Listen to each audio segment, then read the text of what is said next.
guys, welcome to our second episode of hashtag Nonfiction Sundays. We're still at it. I'm still riding on the high that I got from Dream It, Pin It, Live It by Teresa Valfoy. Still living my life to the fullest, still trying to write down goals, set them, get them done. That's me. What's what I'm trying to do, right? Yeah, guys, so on today's episode, we have Karabo Machadibana's I Am My Father's Daughter. So, guys, the reason why I said this book as a nonfiction, it's because of the message that she is trying to pass on to us. It's a message that everybody has to hear, you know. It's a message that is touchy to most of us because we grew up under conditions where our fathers were not present in our lives. I grew up in a condition where my dad wasn't present in my life, and I don't know. I feel like Karabo's situation is different, né? Because for me, I haven't seen a difference. I don't see a difference at all. Like, I feel like I'm living my life to the fullest and my dad is not there. It's just how it is. Because it's a norm for most people. Most of us, we grow up in families where there are no father figures. There's no dad. There's just no dad. My dad's just not there, and that's it. And that's fine. I don't even cry about it. I don't mind. Like, he can live his life. My dad is alive. He actually stays right close by my house here. So I see him sometimes. We talk. We greet each other. He makes promises. He doesn't fulfill them. That's just my relationship with my dad. It's a back and forth situation. Yeah. Okay, guys, so I'm gonna start by reading from there's something she said that I really liked that I want to read for you. It's on page 27 to page 28. 27. Yeah, I even highlighted it for you here. So it says, the title of this passage that I'm reading from is My Sheroes.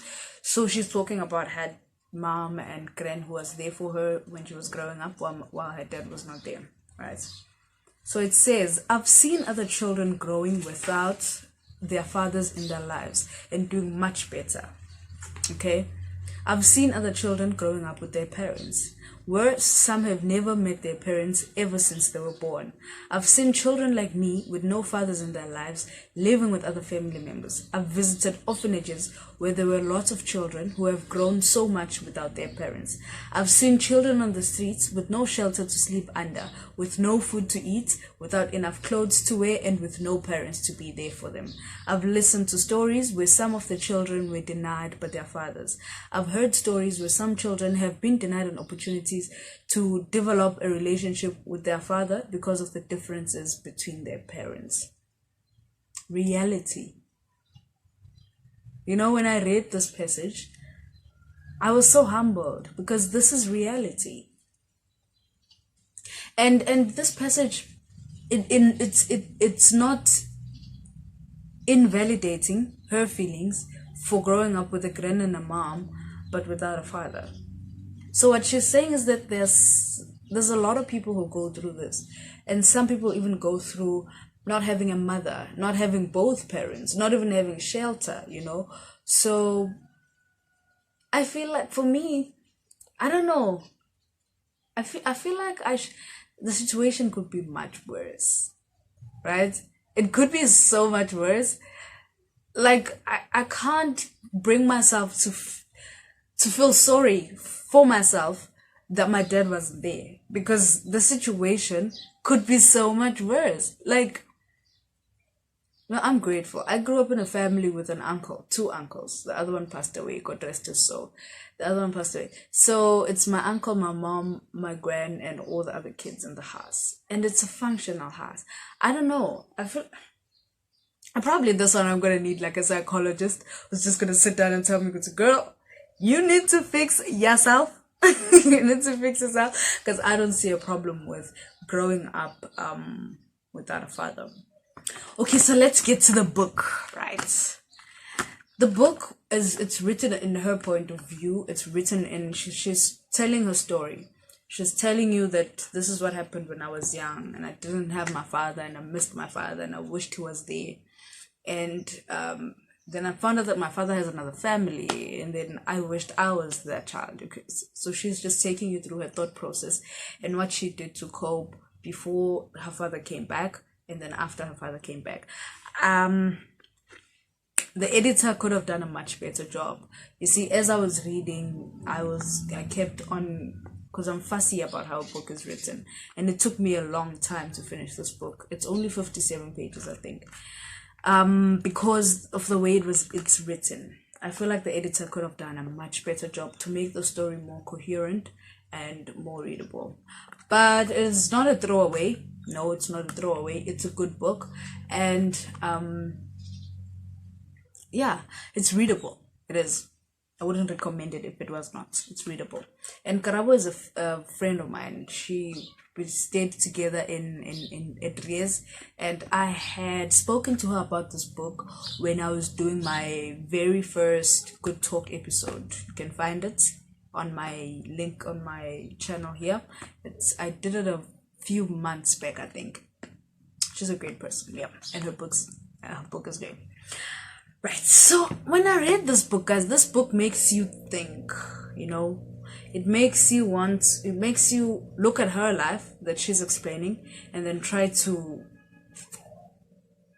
compare it to yours, try to see what she was feeling and compare it to what I'm feeling. That's what it made me do. Because when she's like, other people were coming to school with their dads, and then me, I was feeling sorry for myself. In the school that I went to, nobody was coming to school with their dads. In fact, nobody was coming to school with any parent. We were just walking ourselves going to school. So I never went through that. Right? And then her friends, she says that in the book, she says that her friends, she would ask her friends about the advice that they get from their dads, and want to hear that advice and want to get that advice. No. A friend of mine, when I was in primary school, a friend of mine lived in a house with both her mom and dad, right? It was a functional house. But I never, at one point, thought of saying, girl, give me some of the advice your dad gave you. Because I don't know, guys.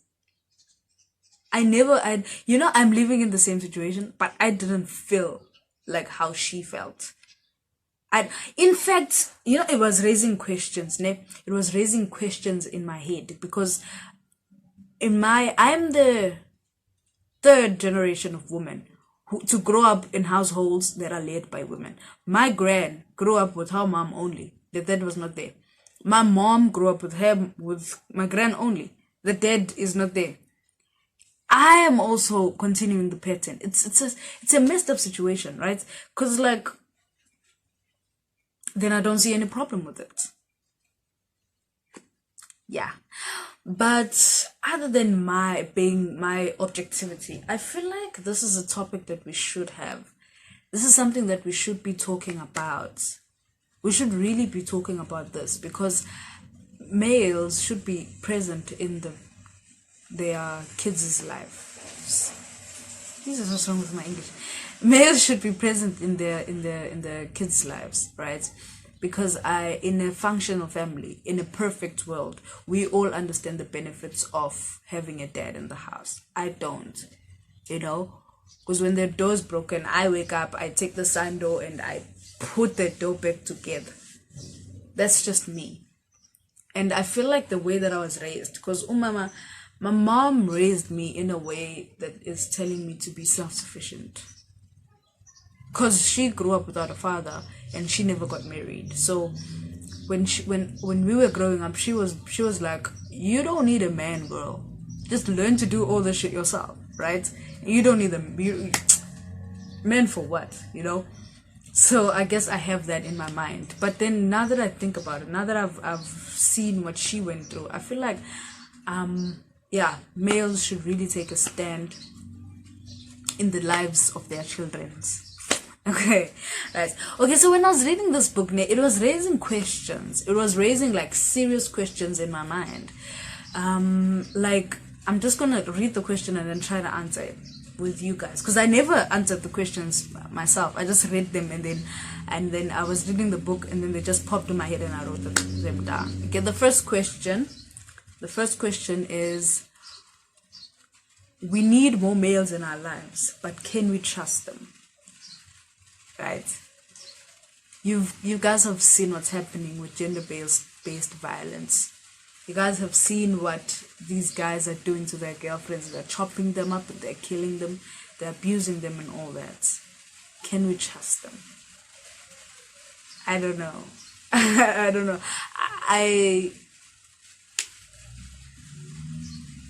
I don't know, because you can never know who is this bad fruit in the male species, you know. But overall, I've seen families with great father figures.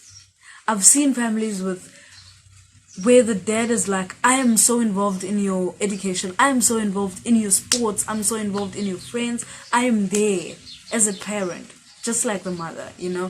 So I've seen that, and it's beautiful, and those people we can trust. You know, I feel like we should be giving them maybe some, I don't know, bruh.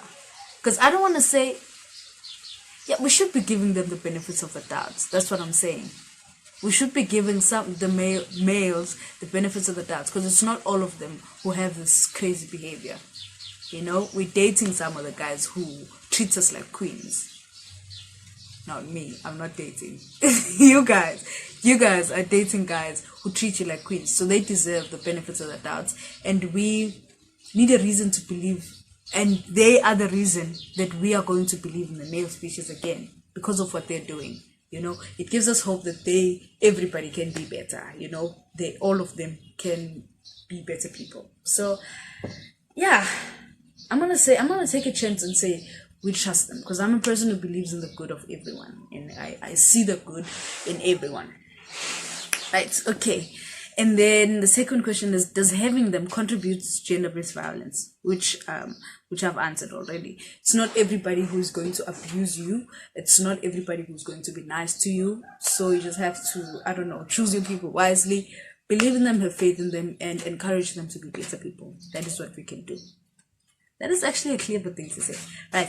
So the other question, is there something single mothers raising boys can do? Right. My mom is raising me and my brother. Right. And she has more influence over me than my brother. Because now I'm a female and I can relate to her. She can tell me that, hey, I dated this guy and that guy beat me. So you must be watch about who you date and who you go out with, right? Who you give yourself to. But then she can't say that to my brother, sorry. She can't say that to my brother, because my brother has never experienced dating that guy, right? So I feel like, and as we grow, I see my brother moving more and more away from us.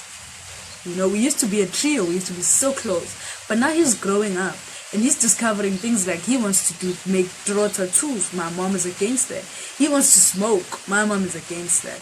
And it's not something that she can relate to. It's some sort of masculinity that's linked to it that she can never understand because she's not a male, you know. But with that being said, that you can't practically relate to them, I feel like mothers she's done her best, you know. She in raising him, she's been there and told him that, you know what, treat your girl right. This is how you treat a girl. This is how you do this. This is how you do that, you know. We have an influence in that they are growing up with us as single mothers, and so we have to give that advice that is going to encourage them to do better, that is going to encourage them to be better citizens and be the males that set the example. You know, at the end of the day, we can't do any more than that. Yeah, we can't do any more than that. You just have to tell them, show them, try your best, and then set for them, show them a good father figure, role model. Show them a good role model in the community and hope that they learn from them. That's all we can do, right? Okay, do we expect male figures to rise up to the role of father just because they are there? So I grew up in a family with my two uncles. So what Karabo said in her book is that she went to her uncle as a father figure. She treated her uncle as somebody who's just going to be there. When she needed something she would say to her dad, she would say to her uncle. So my question is, do we not expect these young men, these other men in our lives, do we not expect them to be fathers to us just because our fathers don't pitch up? And is that fair to them? Right? Is it fair now if I go to my uncle and be like, dude, buy me socks because my dad is not here? I don't know. I'm not going to answer that one because I feel like it's not fair. I don't know. Okay. Now, also some people, they are led to depression because of the absence of their fathers in their lives. They get depressed. And it stems... There's a lot of people, me included, who have daddy issues out there because there are things that they should have taught us that they didn't. Like how a guy should treat you, when to say no, how to say no to a guy. And when you know your worth, what can you do to show that you know your worth? Stuff like that. Know your worth, right? So my mom, there are things that my mom couldn't say to me that my dad would have said and I would have understood. Because he grew up on the other side of the line than my mom and I. So some people get depressed because of that. I remember there's an incident that happened when I was in grade 7. And there is a point where I felt like, shucks, I really need to talk to my dad now. I really need him to be there for me as a father. But he wasn't. So that's that. And it does lead to depression. I agree with that. Right. And then the craziest thing happens. 15 years later, your dad decides to show up and try to build a relationship with you. 15 years, you have a mind that thinks on its own. At 15 years, you are like living your life. You even have a boyfriend now. You're happy. You're nice. And then this guy decides to come back. How do we react? Are we obligated to be like, yes, come back. I wanted you. I missed you. Come back. I love you. Are we obligated? Or can we just say, dude, I've been doing so fine without you. I want to continue doing fine without you. Or is that rude? You see what I'm saying? So it's a sensitive subject. It really is a sensitive subject because now... And the craziest thing happened. You see, this time when I finished, when we were shooting Good Talks with Karabo, a few of my race mates came, right? And then we were talking after the interview. And someone said, my dad came back, ne? And then he left again. Hi, Bo. So how do you deal with that one? When your dad now comes back and is like, oh, my child, I missed you. I need you in my life. And then they come. And then you welcome them. And he leaves again. Yeah, okay, guys. Yeah, okay, guys. I'm not, man. I'm not. I feel like this is not good. Because I feel like I am on the side of saying, if you want to be there from the beginning. Be there from start. Be present. Don't disappear, come back, disappear, come back. This is somebody's life that you're messing up. And this is to all you fathers who are absent in your children's life. If you want to be present now. And be present going forward. Don't be absent and then present and then absent and then present. We can't live like that. Because that hurts. It hurts. Because now with the process of receiving somebody back into your life is you accepting the apologies. It's you trying to love them again. It's you forgiving them and forgiving yourself. And then they leave. And then when they come back, you have to do the same thing over again. Guys. Nope, we're not doing that. That's not how we do things. Right? Right. So, and then it happens that, like in Karabo's instance, when her father came back, he already had a family on the side. And so Miguel was expected to build a relationship not with the father only, but with the father's family also. Because you can't build a relationship with your dad and then leave the other wife out of it. Hey, banana. Guys. No, this cannot be a short discussion. Because now you are supposed to, because I'm gonna feel like I'm meddling. This is me here we're talking about. And my emotions, I can process like 55 emotions in 1 minute. Imagine feeling like I'm imposing, feeling like I don't belong there. Yeah, guys. No, like I'm laughing because I can, but it's not a laughing matter. Wow.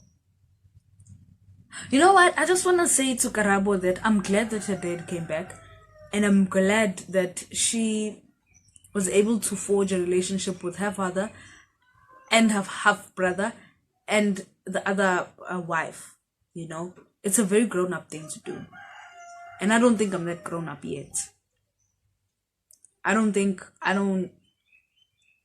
no, I don't think at my 21 years you want to come back and be like, hey, me, I'm your dad, hey, me, I want to be part of your life.